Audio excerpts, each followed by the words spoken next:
একটা পার্সেল আসছিল। কই আমাদের তো কোনো পার্সেল ছিল না।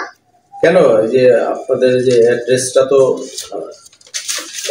ঠিক আছে, দেখেন হাতে নেন।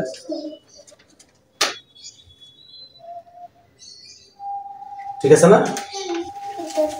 আপনি ঠিক আছেন? হ্যাঁ ঠিক আছে। আমাকে চিনতে পারছেন? হ্যাঁ চিনি। বাসায় কি স্বর্ণ টর্ণ আছে? হ্যাঁ আছে তো। নিয়ে আসেন না, আমাকে দেন।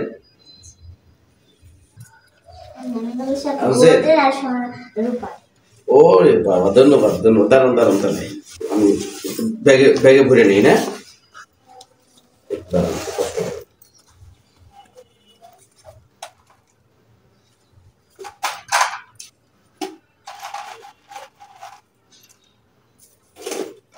দেন, ঢেলে দেন। আর কি আছে? মোবাইল আছে ঘরে? কয়টা আছে? তিনটা। নিয়ে আসেন না, নিয়ে আসেন। ও নিয়ে আসছেন? দেন এখানে দিয়ে দেন। ও তাহলে ভালো আছেন তো না? টাকা পয়সা আছে বাসায়? কোনো টাকাই নাই?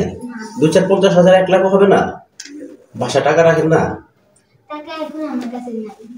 ও আচ্ছা আচ্ছা, ঠিক আছে। তাহলে ভালো থাকবেন। হ্যাঁ আচ্ছা, আসসালামু আলাইকুম। আসসালামু আলাইকুম।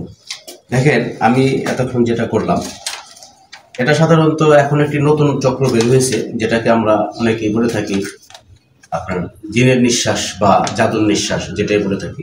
এটা কাগজের মধ্যে একটা পাউডার থাকে। সেই পাউডারটা ওই নাকে মুখে নিঃশ্বাসের সাথে ভিতরে চলে গেলেই সে তখন একটা বসে চলে আসে। তখন আমি ওনাকে যাই বলবো সে তাই শুনবে। আপনারা ইতিমধ্যে অবশ্যই দেখতে পাচ্ছেন এই আমার এই মামনিকে আমি যা বলছি ও কিন্তু তাই করছে।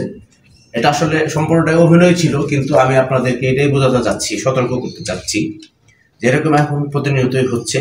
আপনারা যারা আছেন ঘরে, বাচ্চা যারা আছে, অনেক সময় ঘরে রেখে হয়তো বাইরে যান বা স্কুল কলেজে যেতে হয়, অফিস আদালতে যেতে হয়, তাদেরকে সবসময় সতর্ক রাখবেন। যদি এ ধরনের কোনো চক্র আসে তখন অবশ্যই মুখে মাস্ক পরে নেবে, অথবা কমপক্ষে 1 থেকে 1.5 ফুট দূরে রাখবে, যাতে কোনোভাবেই সে কাগজটা সামনে না আনতে পারে, এবং সেটার পাউডারের বা মেডিসিনের যে সেটা যেন নিঃশ্বাসের সাথে ভিতরে না যায়।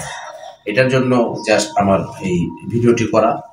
তাই আমি বলবো, অবশ্যই আপনাদের বাসায় বাচ্চা যারা আছে তাদেরকে অবশ্যই এগুলা শিখাবেন, সতর্ক থাকতে বলবেন, এবং আপনাদের আত্মীয় স্বজন যারা আছে তাদেরকে শেখানোর জন্য বা সতর্ক করার জন্য ভিডিওটি বেশি বেশি করে শেয়ার করে দেন।